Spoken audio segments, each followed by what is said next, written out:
Ladies and gentlemen, this is the AEW Rampage March 4th, 2022 review with your boy, World of Wrestling. Here today to discuss about this pretty decent 1 hour show. Guess you could say it's a go-home show. Let's just cut right to the chase. Just going into the promos that took place, which wasn't all that much. There's about 3 promos that took place. One with Jade Cargill getting attacked by Tay Conte. Then also we had good old CM Punk cutting a promo that was unbelievable. Excellent promo. Let me just get right into it with the CM Punk promo.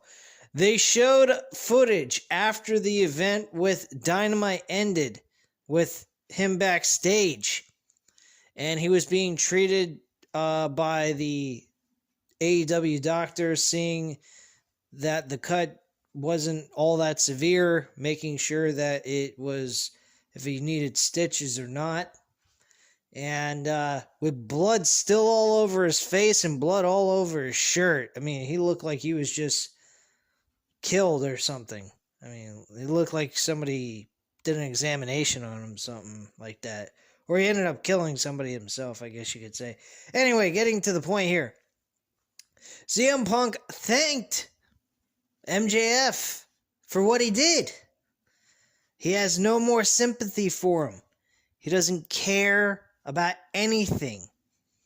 He said, "You keep saying PG Punk. You're going to get the old CM Punk."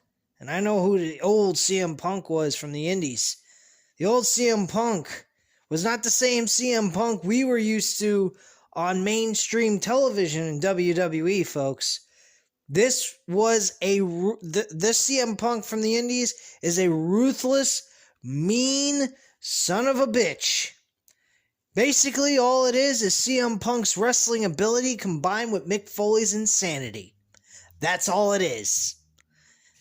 If you watched any of his matches from CZW, Combat Zone Wrestling, he actually performed there in the early 2000s.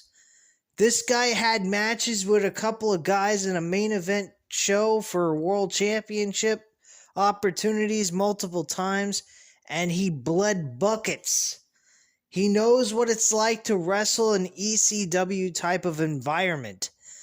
And folks, these two guys are going to suffer a lot in this match. This dog collar match is going to be unbelievable. If anything, I really think it should be the main event. I've been saying that for weeks now. It has the best storyline build. It's got the best matchup. The best match concept, I should say. And it just looks like it's going to be a load of fun for the fans. And it's going to be brutal for both of these guys. I thank them both for all the hard work they put into building this matchup up for, I think, since December or late November. I can't fucking speak. What the hell's wrong with me? Jeez, man. All right. But yeah, CM Punk went ahead and he says, "You're going to get the monster so that the monster can defeat the actual real monster, which is MJF." So he's going to have to tap into that evil side of himself, even though he really doesn't want to. He'd rather just be, a civilized person and just beat his opponent in this matchup.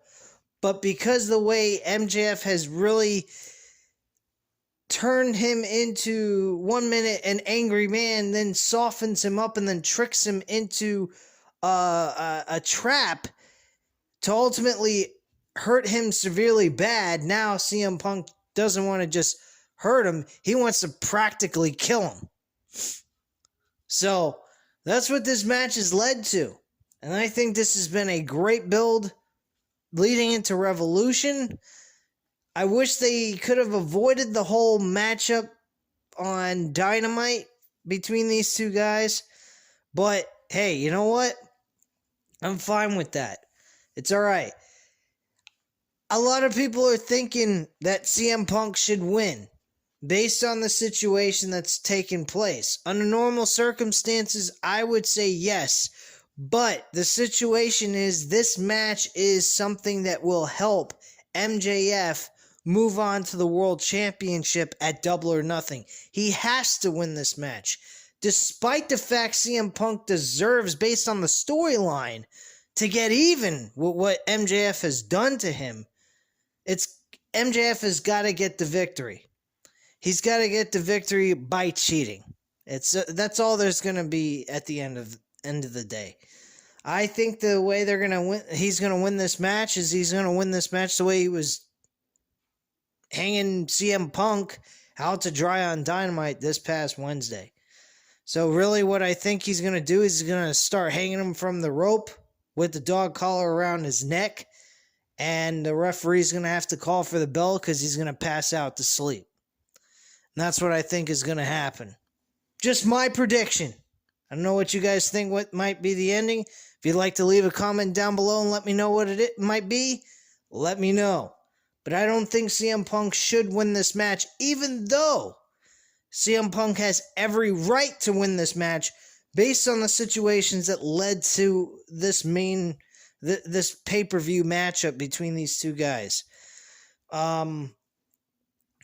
So that's all I have to say on that subject, guys. But bottom line, I don't want to see a 50-50 booking situation, but it could happen. I might be wrong. You never know. But I think Tony Khan's going to shock a lot of people. I think he's going to make MJF win this match, and we're going to move on to Double or Nothing with a young star who's a world champion with another young star who's going to become the next world champion. And that's the way I think this is going to go. Just my thoughts and my opinion. All right, so we also had Pentagon Jr. And Pac, along with their manager, bringing out, I couldn't believe this, Eric Rowan. I think they called him Eric Reddick. But yeah, Eric Rowan, formerly known from the Wyatt family with the sheep's mask, has officially joined, I guess you could say, AEW at this point.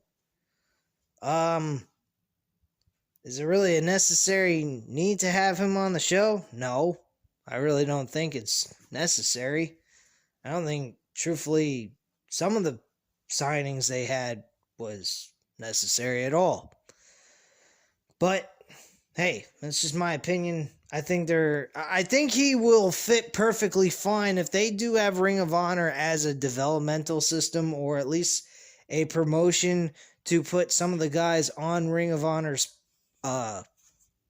show on their brand, so that they could at least have these guys that are with this roster that's overfilled with guys. This could really benefit them by having Ring of Honor there, which I really believe that's what's going to happen. It's the right thing to do anyway, since you got such a large roster. I mean, a third brand will not hurt them in any way. So I think this is a beneficial thing for them to have, and have like Ring of Honor have like a 2-hour show with all these guys that are going over to Ring of Honor, if that's what they decide to do. Now, what would I do with Ring of Honor? Would I have it on a TV deal, like another televised show, another station, or would I have it on TNT, or would I have it on some sort of Ted Turner channel? I'm not sure. I'm really not sure on that one. Personally, if I was them, I probably would put them on YouTube for the time being, like they do at Dark and Elevation, and people would tune in for I know I would. I would give you guys reviews on a weekly basis if they're doing like a 1 to 2 hour show for Ring of Honor on a YouTube channel, like they do at Dark and Elevation. So yeah, that Truthfully, I would do that. And the only reason why I don't do that for Dark and Elevation is because there's no championship belts on those shows. So there's nothing they're really competing over. So I don't see the point of watching the shows when they're not able to utilize them in some capacity over a championship. Because that's the end game with anybody that's in a wrestling promotion. You want to win a championship. It's the same way as anything in a real sport. You're not playing just for the sake of playing. Hey, I'm gonna play in the NFL just for the sake of playing in the NFL so I can just make money. No, you want to make money, win games, and win championships. That's the point of being an athlete. To get the money, you got to win championships. You got to be a winner.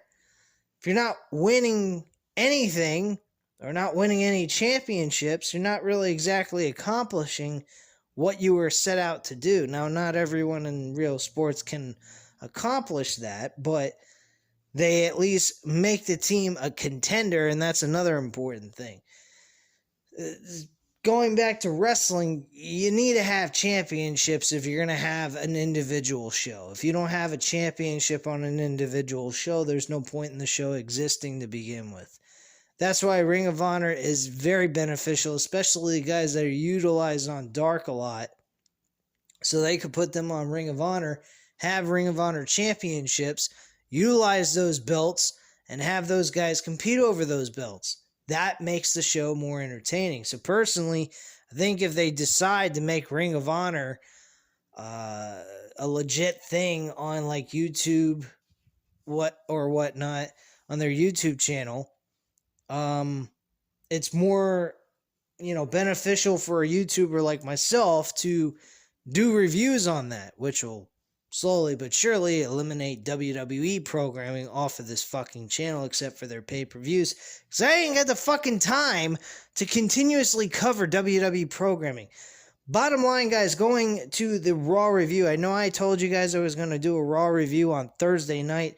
Unfortunately, I was burnt out, I was tired, I was exhausted. I didn't have any time to watch any of the WWE show except for like in the late afternoon, and then I just was wrestled out, and I didn't feel like doing it. I watched the rest of Raw this afternoon as well, or yesterday afternoon. I watched the first hour of it, and then I watched the last 2 hours because I didn't have to work on the phones today. Yesterday I did, and I could only do like an hour of it, or I really would have screwed myself up, my stats on work.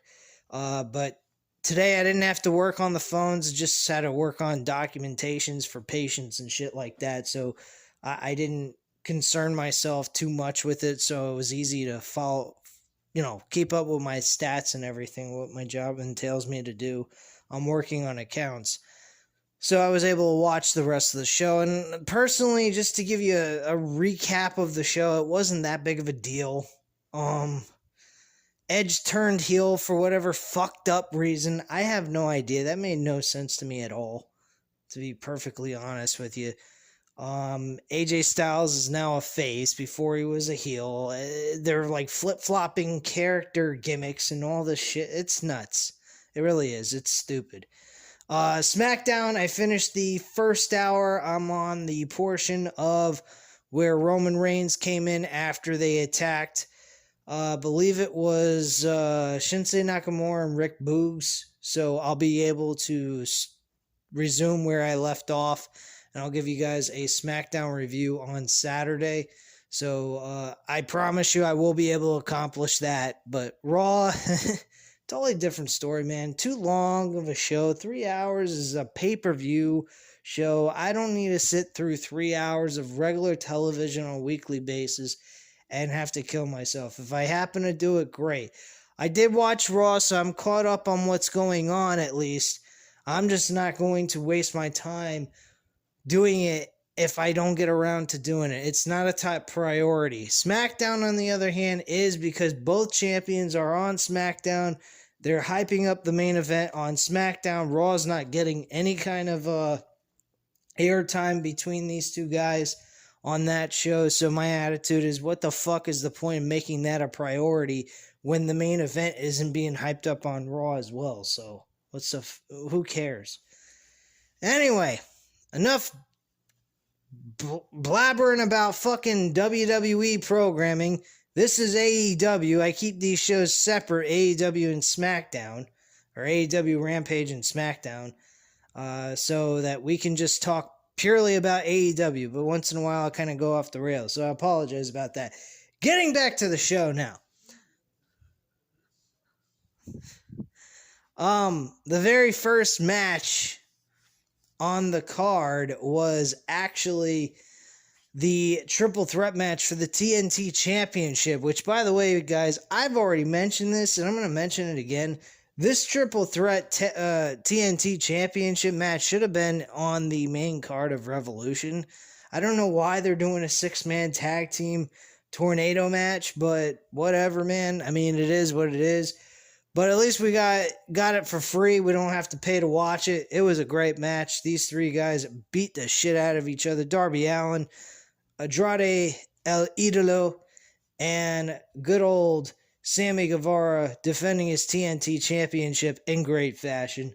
Unfortunately, Darby Allin came extremely close to winning that title. Sammy Guevara managed to shove him off and get the pinfall immediately afterwards and got the 1-2-3. And that is basically, well, he didn't shove him off. He actually did a flying maneuver off the top rope and landed on top of Darby Allin, breaking the count. And then he went for the cover on Andrade and got the 1-2-3. After the match was over, though, he tried to go for a handshake to show respect towards him.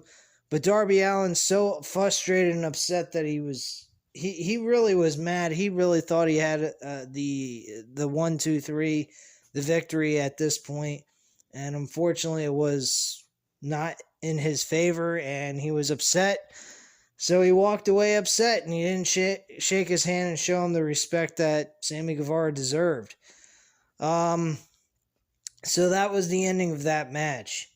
Speaking of a guy that AEW had every right to go after, that's Keith Lee. Keith Lee went up against J.D. Drake.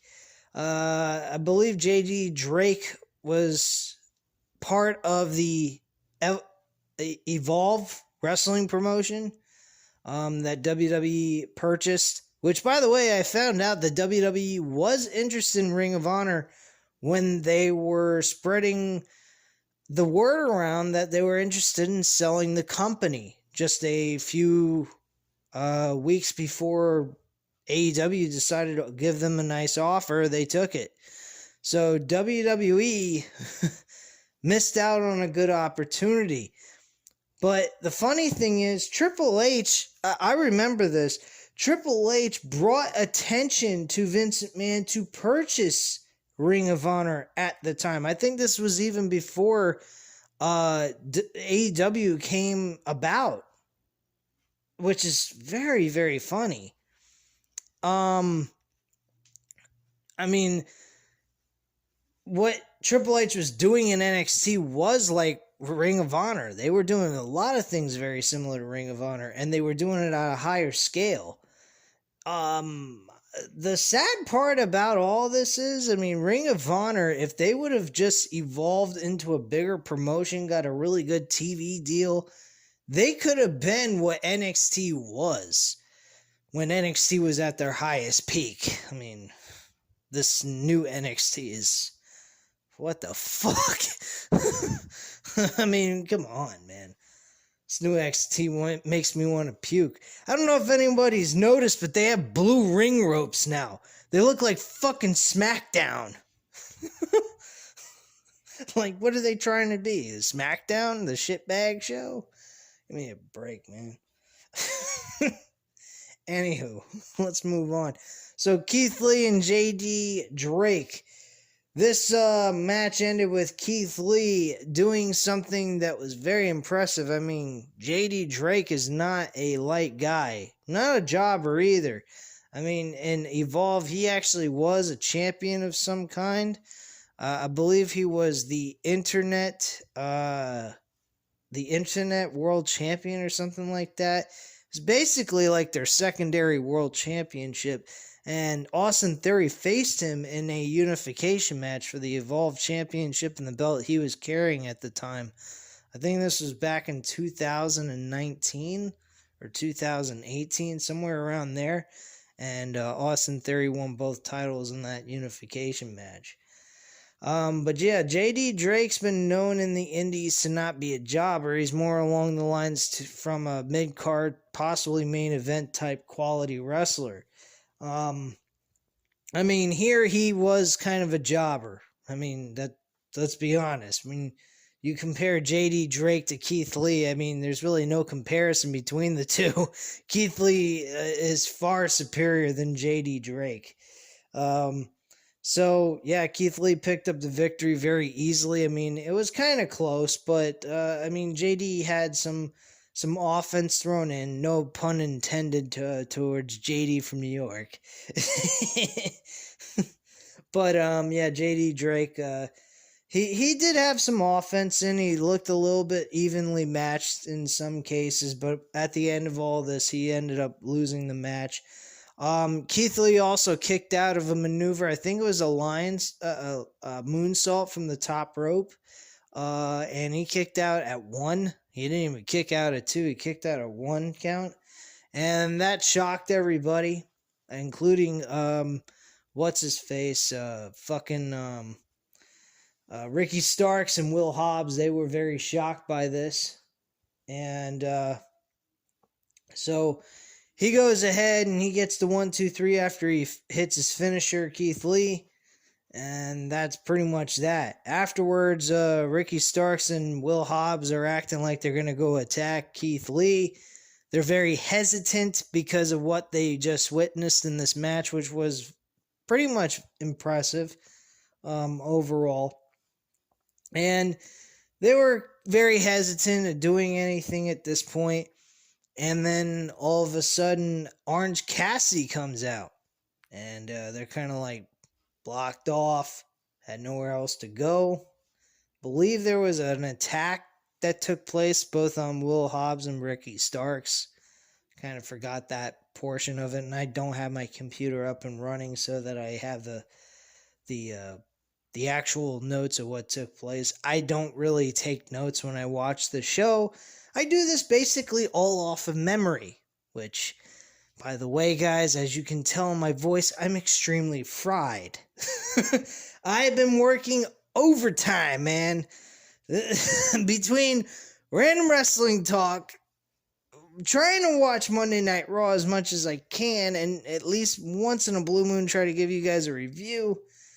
SmackDown, which I still got to cover tomorrow. So either later on tonight after this review, I got to go ahead and do SmackDown so I can give you guys the review tomorrow. And I got Dynamite, Rampage. I mean, I'm fucking loaded. And then I threw in this new series pay-per-view of the week. I'm fucking frying here, man. My brain's on overcooked. Jeez. But anyway, let's close this up so I can go watch the rest of SmackDown and give you guys this review tomorrow. So I'll be all caught up with everything, at least with the watching the content and then just giving you guys the review.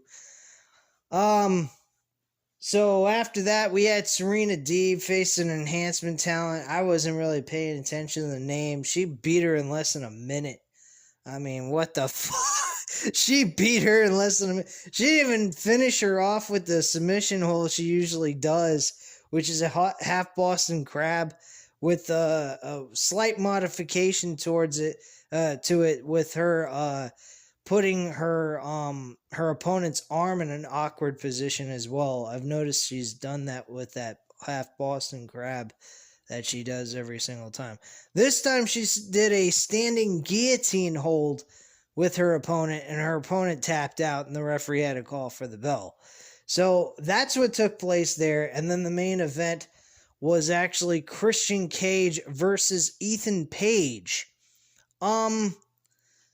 This, I didn't particularly care for this match, really. It really wasn't. And I'll be honest with you. I think Christian Cage's old age is catching up to him. I don't think he's in the greatest shape cardio-wise. His physique-wise, though, he looks good. But cardio, he does not look like he can go as well as he used to. He looked very exhausted in this match. This match wasn't but maybe 10 minutes. It wasn't even 15 minutes. It was 10 minutes. And he looked pretty tired. I mean, I don't mean to shit on him by any means. He's not trying to take anyone's spot, which I greatly appreciate from him. He's trying to be respectful of the younger talent in that promotion. So I have a lot of respect for him in that sense, and I know why they didn't have Ethan Page win this match. The reason why is they needed a star name on the fucking card for this this ladder match that they're doing to crown a number one contender for the TNT Championship. So I get the point. I don't see Christian Cage doing anything but being a vital asset to the match to make it entertaining. But winning it, I highly doubt he's going to be the one to win it. Personally, there's only two guys I can think of that could win this. And that is actually three. There's three guys I would believe will win this. That is, shit, I just drew a blank. That would be Keith Lee,